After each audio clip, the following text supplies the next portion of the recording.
पंक्ति में हम सबको समझाया है। क्यों भटकता है माया में बंदे, क्या इस तरह तुझे सहारा मिलेंगे। आजा प्यारे समय के सदगुरु महाराज के शरण में, तुझे प्यारे प्यारे नजारे। जितने भी यहाँ गुरु भाई बैठे हैं, ज्ञान लेने से पहले हम किस तरह से समाज में भटकते थे और ज्ञान लेने के बाद हमें कौन सा नजारा गुरु महाराज जी ने दिखाया, देखने वाला सभी लोग जानते हैं। और जिसने इसको देखा है, इस नजारे को, उसने आनंद को प्राप्ति किया। तो हम सबके मन के अंदर क्या होना चाहिए, आध्यात्मिक ज्ञान को पाने के लिए, आध्यात्मिक ज्ञान की उन्नति करने के लिए हमें क्या करना है, आध्यात्मिक ज्ञान के शब्दों को अपने जीवन में समझने की कोशिश करना है। लेकिन कई बार क्या होता है, आपके मन के मुताबिक भजन होता है तो आप झूम के गा भी लेते हैं, और मन की भजन नहीं होती तो क्या करते, चुपचाप अपने मुंडी नीचे करके बैठे। लेकिन संत कहते हैं, बोलने को दी जबान बोलता क्यों नहीं, बोलने को दी जबान बोलता क्यों नहीं, हरि नाम को जप ले रसना अपना मुंह खोलता क्यों नहीं। आज का ना बोलना उस दिन याद आएगा, और बोलना भी चाहेगा तो बोल नहीं पाए। आज का ना बोलना, आज का मतलब क्या है, आज तू परमात्मा के सामने, सदगुरु के सामने, संतों के सामने बैठे हैं और भगवान ने बोलने को जबान दी है और हमने बोला नहीं, तो उस दिन याद आएगा और बोलना भी चाहेगा, बोल नहीं पाए। पर भगवान ने जबान दी, आंख दी है दर्शन करने के लिए, कान दी है अच्छी अच्छी बातों सुनने के लिए, और वाणी दी है भगवान के नाम का सुमिरन गुणानुवाद करने के लिए, हाथ दी है दान पुण्य धर्म कर्म करने के लिए, पैर दिए हैं अच्छी जगह में जाने के लिए। आप बैठ कर के ठंडे दिमाग से सोचिए, आपकी आंखें क्या देखती है, आपके कान क्या सुनती है, आपकी वाणी से क्या होता है, आपका हाथ कौन से कर्म करने जाता है, आपका पैर किस स्थान पर जाता है। ये आप अकेले में बैठ कर के सोचोगे तो आपको पता चल जाएगा कि हम जीवन में क्या करने आए थे और क्या हम कर रहे, पता तब चलता है। झोंडे में बैठने से पता नहीं चलता, अकेले में बैठ के ठंडे दिमाग से सोचोगे कि हमने सवेरे से शाम तक क्या कर्म किया। अपना कर्म निहार लो, हो जाएगा भजन, आदत बुरी सुधार लो, हो जाएगा भजन। क्या है, भगवान कहते हैं भजन में मन लगाना तो मेरे हाथ में है, तुम्हारे हाथ में नहीं है, और तुम्हारे हाथ में है अपने आदत को सुधारना। आदत सुधर गया तो परमात्मा तो मिनटों में मन लगा देता है, आदर नहीं सुधरा तो जन्मों भी चरणों में बैठ करके भक्ति करो, मन लगने वाला। तो हमें क्या करना, सबसे पहले अपने बाहरी दुर्गुणों को, बाहरी अवगुणों को हमें दूर करना। आंखों से हमें बुराई दिखता है, बुराई नहीं देखना है। कानों से हम बुराई सुनते हैं, बुराई, बुराई वाले तो बहुत है इंसान, भलाई करता कोई कोई, और अपने लिए तो जीता है इंसान, खुदा के लिए मरता कोई कोई। बुराई समाज में कभी भी किसी की भी कहीं भी हो सकती है, बुराई वाले बहुत है संसार में, लेकिन बुराई में इंसान का बड़ी चाव से मन लगता है। कोई कुछ कहेगा, अरे बताओ बताओ और क्या हुआ, अरे बताओ बताओ और क्या हुआ। बुराई सुनने में बहुत आनंद आता है, पर उसका हमें परिणाम क्या मिलता है मालूम नहीं पड़ता। इसीलिए जब भी हमें समय मिले, जहां भी हमें समय मिले, हमें अच्छी जगह में, सत्संग में, भागवत में, कथा में, कहीं भी हमें जाना चाहिए। तो इन कानों से अच्छी अच्छी बातें हमें सुननी चाहिए, और गुरु महाराज जी की आज्ञा का हमें सबको पालन करनी चाहिए। आज्ञा का पालन की बात आती है कि गुरु की आज्ञा आवे, गुरु की आज्ञा जाए, ऐसे दास को 3 लोक में डर, ऐसे दास को किसी भी कोने में कहीं भी डर नहीं होता। डर किसको होता है? कोई गलत करता है उसे डर होता है, जो गलती करेगा उसको डर होता है। क्योंकि आज हमारे जीवन क्या हो गया है, कहते खनना खनना खनना बाजे, बड़ा सबको नेक लागे। खनना खनना खनना बाजे, सबको बड़ा नेक लागे। सदगुरु जी आकर के तुमसे सेवा के मांगे तो उठक बैठक। क्योंकि हमें गान बजान बहुत अच्छा लगता है, तान तंबूरे सबको अच्छा लगता है, और उसी बंदे से कहीं सेवा की बात की जाए, गुरु महाराज जी की आज्ञा की बात की जाए तो हम उठक बैठक लगते हैं कि हमें कई सारी जन्मों की एलर्जी खुजली की बीमारी लगी हो। उठक बैठक लगता है। क्यों? क्योंकि हमारी आदत सेवा की नहीं है, हमारी आदत भजन की नहीं है। हम लोग आश्रम में महीने के पहले दूसरे रविवार को हर महीने साधना क्लास लगाते हैं। हम जहाँ भी सत्संग में जाते हैं हम अनाउंस करते हैं, लेकिन साधना में कोई आना नहीं चाहता। क्यों?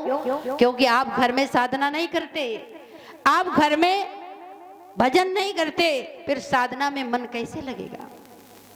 तो साधना में मन लगाने के लिए कहते हैं सुबह भी भजन करना होगा, शाम को भी भजन करना होगा, और समय मिल जाए तो दोपहर को भी भजन करना। जैसे भोजन हमें 3 बार, भजन 1 बार, उसमें भी आता है झंझट। भोजन कितने बार चाहिए? सवेरे उठे नाश्ता चाहिए, दोपहर को खाना चाहिए, बीच में और चीज मिल जाए तो डालते जाते, ये बनना वो बनना, ये ले वो ले, ये खाना वो खाना, हम डालते जाते।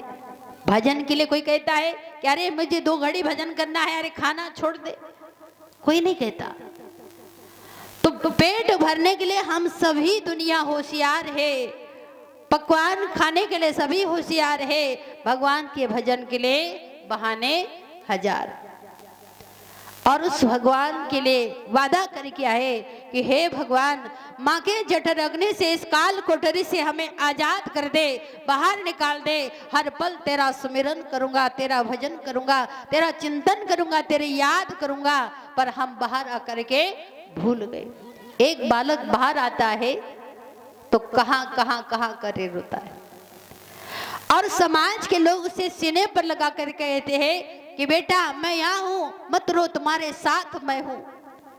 लेकिन उस बालक को माथे पे भी लगा सकते थे, उस बालक को घुटने में भी लगा सकते थे, उस बालक को पैरों में भी रख सकते थे, लेकिन क्या है, सीने पे लगाने का मतलब क्या है? सीने के अंदर रहने वाले परमात्मा ने उसकी निर्माण की थी, उसकी रचना की थी, उसको आकार बनाया था, ढांचा बनाई थी। पर उस ढांचे को पाने के बाद उसने वादा किया, श्वास दी परमात्मा ने, उसने वादा किया और आकर के भूल गए। और समाज के लोग क्या सिखाते हैं? आजकल के बालक को किसी से नमस्ते करने के लिए कहो तो नमस्ते नहीं करता, प्रणाम करने के लिए कहो तो नहीं करता। माँ बाप उसको मुंडी पकड़ेगा, अरे प्रणाम कर। क्यों? आपने बचपन से सिखाया नहीं, कैसे करेगा? आपने बच्चों के सामने ऐसी बातें की है, ऐसी कर्म कांड की है, वो कैसे वो झुक सकता है?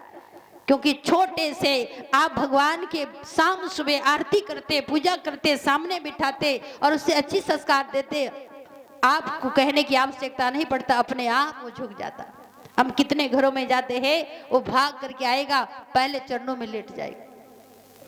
और कितने घरों में जाते माँ बाप मुंडी पकड़ के प्रणाम करना चाहते हैं और वो पूरा घर को उठा देता रो रो के। अब आप सोचिए कितने बड़ी संस्कार है। तो हमारे जीवन के अंदर माता पिता बालक को बुलावे, पेट भरने का काम सिखावे। माता पिता बच्चों से क्या कहते? बेटा अच्छा पढ़ाई कर ले, बेटा अच्छा पढ़ाई करेगा तुझे नौकरी मिलेगा, कमाई का साधन होगा, पेट भरने का कमाई का साधन होगा। माँ बाप ये काम सिखाते। और समय के सदगुरु महाराज क्या सिखाते हैं? आत्मा का पहचान करने के लिए, आत्मा के उत्थान के लिए, आत्मा की शांति के लिए ज्ञान का रास्ता बताते। पर इस ज्ञान के रास्ते पर चलना चाहते हैं तो हमें सदगुरु महाराज से प्रेम करना होगा। अभी एक बाबा जी भजन गा रहे थे और भजन में कह रहे थे ये तो प्रेम की बात है उधो, और बंदगी सबकी बस की होती तो क्या भजन होता। बंदगी हर किसी की बस की नहीं है, यहाँ तो शीश देकर के होती है सौदा। भगवान की भक्ति इतनी सस्ती, पर हमने सस्ती मान लिया, 150 में मान लिया कि अरे सस्ती है सस्ती है, पर इसके लिए तो समय भी देना होता है, भगवान के नाम का स्मरण भी करना होता है, सब कुछ करना होता है। यहाँ सभी लोग खेती वाले बैठे हैं, किसान वाले बैठे हैं, नौकरी वाले बैठे हैं। नौकरी ज्वाइन करने के बाद कितने लोग घर बैठ के तनख्वाह मिला है, हाथ खड़ा करके बताइए, मिला किसी को? नहीं मिला। खेती करने वाला व्यक्ति खेत में बीज डाल करके कोई साल भर घर में सो के फसल मिला हो तो बताओ? नहीं मिला। जब खेती में बीज डाल के आप चैन से नहीं सोते और नौकरी में ज्वाइन होने के बाद बिना नौकरी में जाए तनख्वाह नहीं मिल सकता। किसी भी काम को आप करना है तो कुछ कर्म किए बिना हमें फल प्राप्ति नहीं। जब कर्म किए बिना फल प्राप्ति नहीं होती, पर हमने आपने कैसे सोच लिया बिना भजन किए, बिना साधना किए, बिना सेवा किए हमें फल मिल जाएगा? मिल सकता? मिल ही नहीं सकता। बिना भजन के, बिना सेवा के हमें फल प्राप्ति नहीं हो सकता। तो हमें जीवन में फल प्राप्ति करना है तो गुरु महाराज जी के चरणों की सेवा करनी। हमने अपने गुरु महाराज जी के चरणों में क्या कहा? तुम ही माता हो, पिता हो, बंधु हो, सखा हो, और भक्ति का दान हम सबने मांगा। भक्ति दान मोह दीजिए गुरुदेवन की देव, और कुछ ना चाहिए तुम्हारे चरण की। कितने प्यार से मांगा। अब जाए उनके पास तो कितने तरह की बातें हो जाती।